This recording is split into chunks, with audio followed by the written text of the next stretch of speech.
खुलुमबाय गोजोन फुंबिलिनि बयनिसिमबो गाहाम हामलायनायखौ जासिहरनाय थाबाय आं सिबि रानी ब्रह्म नोंथांमोनखौ एसबी बड' निउज चेनेलाव गासैखौबो बरायबावनाय थाबाय नोंथांमोननि थाखाय आं गोदान मोनसे भिडिअ लानानै फैबावबाय अन्नानै भिडिअखौ जोबजासिम नायलांदो रायजोआव मोब्लिब बोगथाबनानै गुबुन गुबुन जाथायाव सानै सुबुङा जिउ खोमानो गोनां जादों सासे मुंदांखा इउटिउबार लोगोसे डक्टर आरो गुबुन सासे गासै सानैया जिउ खोमानो गोनां जादों मुंदांखा इउटिउबार डक्टर रुपलिन रं पिपि बिथाङा मोब्लिबजों बोगथाबजानानै जिउ खोमानो गोनां जादों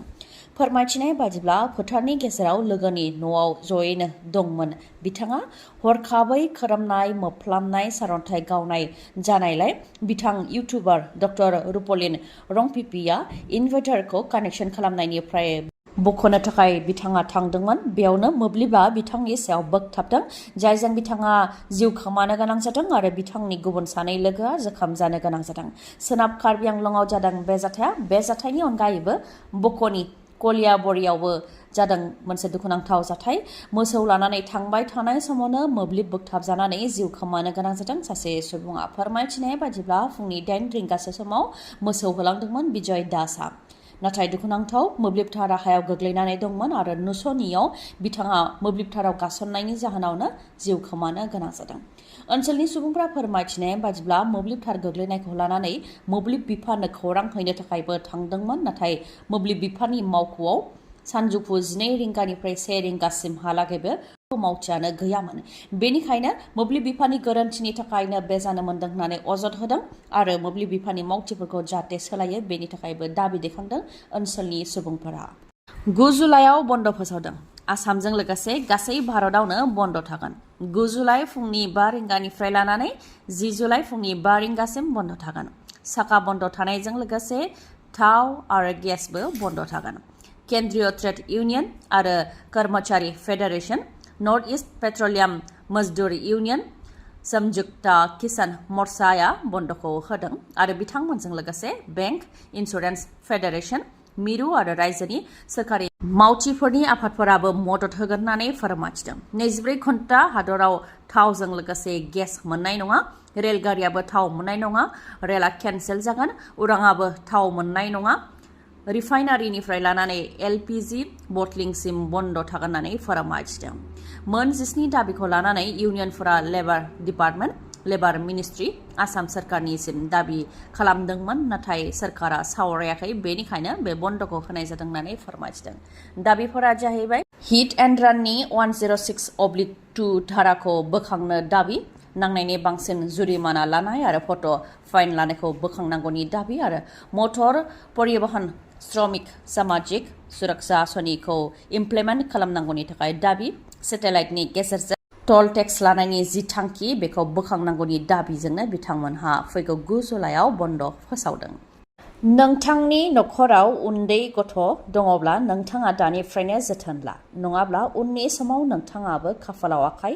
होनांनो हागौ उन्दै गथ'साफोरनि मबाइल टिभि लेपटप बा जायखिजाया स्क्रिन नायनायनि समा गोबां बांदों जायजों उन्दै गथ'साफोरनाव माखासे जेंना जानो हागौ जेरै राव बा खोथा रायज्लायनायाव जेंना जानो हागौ गथ'फोरनि गोसो होनाय बा सोलोंनायनि गोहोआ खम जानो हागौ उन्दुनायनि समा खम जागोन जायजों उन्दुनो ओंखारै जागोन मोदोमनि लेरथाय बांनायजों लोगोसे देहानि गुबुन गुबुन जेंनाफोर जानो हागौ बेनिखायनो नोंथाङाबो नोंथांनि नखराव उन्दै गथ'सा दङबा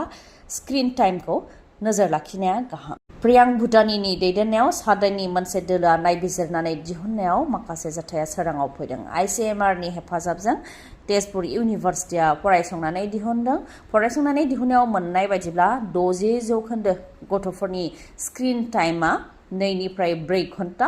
आरो 13% गथ'फोरनि स्क्रिन टाइमा 8 घन्टानि बांसिन जायफोरनि नखराव मबाइल बा टिभि नायनायखौ होबथाग्रा गैया बैफोर नखरनि गथ'फोरनि मबाइल नायनाया समजों लोगोसे बांनायनिफ्राय बांदों आरो बादा होग्रा गैयै नखराव टिभि लेपटप बा मबाइल नायनायनि समा 8 घन्टानिबो बांसिन जागोननि आसाया 2 गुननि बांसिन होननानै फोरमायथिदों बेनिखायनो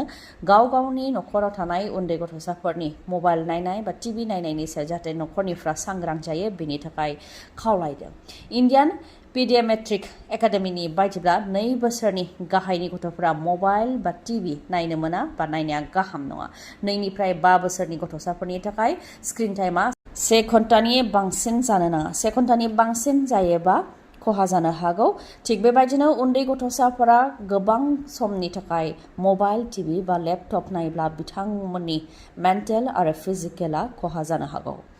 बिटिसिआव बिजेपिनि सरकार जायोब्ला माबायदि जागोन बेखौ लानानै बिस्वजित दैमारिया फोरमायथिदों बिटिसिआव बिजेपिनि सरकार जायोब्ला बिपिएफ आरो इउपिपिएलआ जेरैबायदि गावसोरनि गोसोबायदि खामानि मावो बेबायदि बिजेपिआ मावनो हानाय नङा बे खोथाखौ फोरमायथिदों बिस्वजित दैमारि बिथाङा बिटिसिखौ लानानै बिस्वजित दैमारिनि बिबुंथि बिथाङा फोरमायथिदों दि बिटिसिआव बिजेपिनि सरकार जायोब्ला बिपिएफ आरो इउपिपिएलआ जेरैबायदि गावसोरनि गोसोबायदि खामानिखौ मावो बेबायदि मावनो हानाय नङा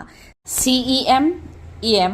जायखियानो जायाथों मानो जेबो फांफुं खामानि मावनो हानाय नङा गोजौआव अजद होयोब्ला चिफनि मासिया हरसेनि गेजेरावबो गैया जानो हागौ मानोना अजद होयोब्ला प्राइम मिनिस्टारनिसिमबो अजदआ सौहैनो हागौ होननानै बुंथियो बिथाङा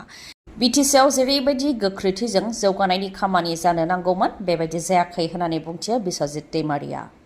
बिटिसि सरकारा गुबुन गुबुन बिफाननि नेम निथिखौ थि खालामनानै लानो हायाखै बिटिसि बिधान सभाखौ फुल प्लेजेड खालामनानै लानो हायाखै जायनि थाखाय खामानिया जेरैबायदि जानांगौ बेबायदि जायाखै जेरै उदालगुरियाव खामानि जानांगौब्ला बिटिसि लकेल एडमिनिस्ट्रेसननिफ्राय 1 दाननि गेजेरावनो थांखि जानो नांगौ नाथाय 6 दानसिमहालागै खामानिया नांथानानै थानो गोनां जायो बिटिसिनि प्रिन्सिपाल सेक्रेटारिनि जानानै खामानि मावनो मोनसेबो जिल्लायाव अफिसार होनाय जायाखै जेराव बिटिसिनि प्रिन्सिपाल सेक्रेटारिया बिटिसिनि मोनबा जिल्लानि गासै खामानिखौ नायजोबनाया गोरलै नङा होननानैबो फोरमायथियो जायनि थाखाय बिटिसिनि सावस्रि बिफाना गाज्रि थासारियाव नेशनेल हेल्थ मिशननि सिङाव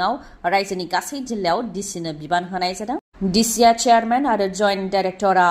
मेम्बार सेक्रेटारि बिथांमोनहा सावस्रि बिफानाव मा जादों बबे देहा फाहामसालियाव नार्स डक्टर स्टाफ दंना गैया बेखौ नोजोर लाखिबाय थायो बबेयाव फाहाम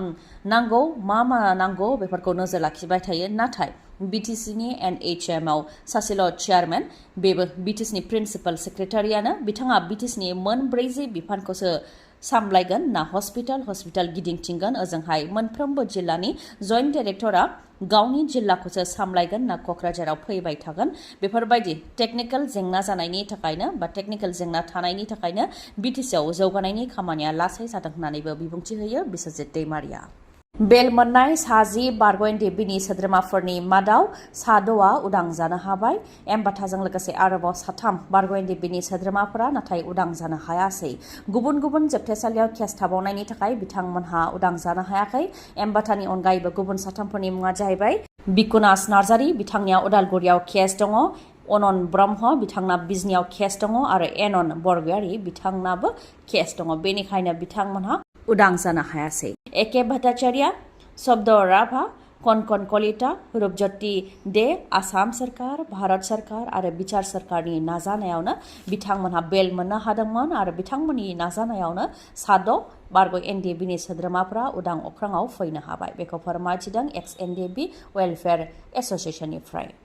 सानबाबो सानख'हायै गोबां बिबांनि हाथियार गुलि बारुद बोखांनो हादों मणिपुर रायजोआव जायनाखि मणिपुर रायजोआव गोलाव समनिफ्रायनो गोजोन गैयै थासारि जाबोगासिनो दङ आरो गोबां हाथियारफोरखौबो हमनो हाबोनाय जादों थिग बेबायदिनो मोनसे सुलुंनि सायाव बिथा खालामनानै थांनाय 3 जुलाइनिफ्राय लानानै 4 जुलाइनि गेजेराव Manipur police Assam rifle Indian army आरो सेन्ट्रेल आर्म पुलिस फर्सआ जथायै अपारेशन खालामदोंमोन मणिपुरनि गुबुन गुबुन जायगा जेरै टेंनावपाल कांपपकी चान्देल आरो